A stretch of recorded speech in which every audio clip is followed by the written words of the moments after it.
Mam 34 lata, a ta historia przydarzyła się około 2 lata temu. Pracowałem wtedy na nocnej zmianie w magazynie. Mój samochód się zepsuł, więc do pracy i z powrotem jeździłem Uberem.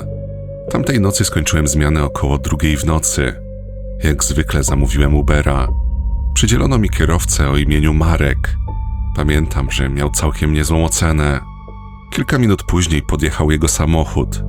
Była to ciemnoszara Toyota Camry. Szyby były mocno przyciemnione, bardziej niż zwykle. Zawsze staram się być uprzejmy, więc gdy wsiadłem, przywitałem się z kierowcą. Miał długie włosy, sięgające aż do ramion. Na szyi nosił naszyjnik, a na palcach kilka dużych pierścieni. Kiedy ruszyliśmy, zaczęliśmy zwyczajnie rozmawiać o pracy, o życiu i o innych mało istotnych sprawach. Na początku nie było w tym nic dziwnego. Nagle jednak, zupełnie znikąd, powiedział: jeśli ktoś będzie próbował wejść do auta, nie otwieraj drzwi, nieważne co się stanie.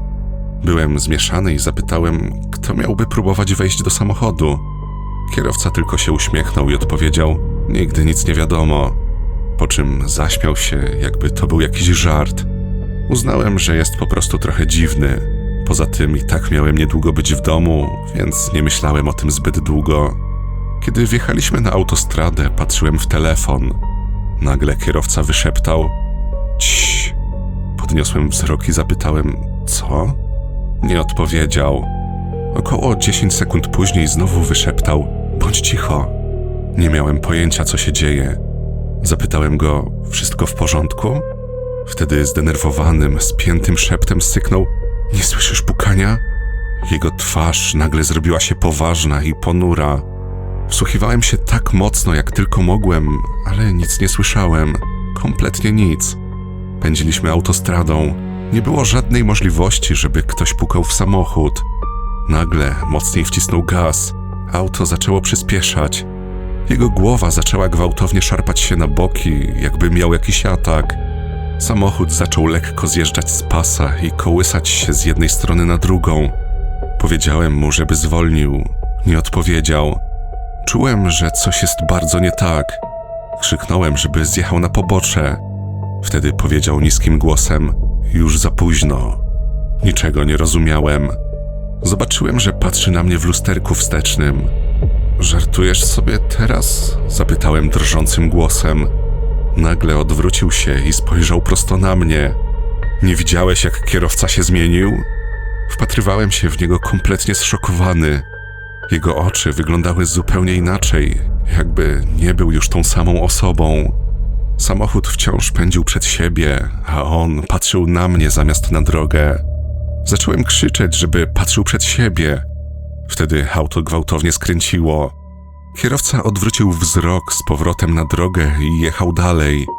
Po chwili zaczął cicho śmiać się pod nosem i powiedział: hej, Marek, chcesz zobaczyć, jak dzisiaj wygląda krew tego gościa? I tak to ty pójdziesz do więzienia. Nie miałem pojęcia, o czym on mówi, ale wiedziałem, że dzieje się coś naprawdę złego. Wcisnąłem przycisk SOS w aplikacji. On dalej mamrotał coś pod nosem. Tak, jakby w samochodzie był z nami ktoś jeszcze. Gdy tylko połączyło mnie z numerem alarmowym, zacząłem krzyczeć o pomoc. Wtedy nagle zjechał na pobocze. Zaczął gwałtownie potrząsać głową i wrzasnął: uciekaj! Otworzyłem drzwi i pobiegłem tak szybko, jak tylko mogłem. Kiedy obejrzałem się za siebie, zobaczyłem, że wysiadł z auta i biegnie w moim kierunku. Nagle jednak się zatrzymał. Zaczął rozglądać się dookoła, jakby był kompletnie zdezorientowany. Otworzył bagażnik i zaczął w nim nerwowo grzebać. Po chwili wrócił na miejsce kierowcy. Kilka sekund później znowu wysiadł i ponownie podszedł do bagażnika. Szukał czegoś w panice. Gdy spojrzałem kolejny raz, stał nieruchomo i wpatrywał się w pustą przestrzeń. Nie patrzył na mnie. Potem wrócił do samochodu i odjechał. Stałem tam na środku pustkowia, cały się trzęsąc. Czekałem, aż przyjedzie policja. A kiedy w końcu dotarli na miejsce, powiedzieli mi, że namierzą kierowcę Ubera i go aresztują.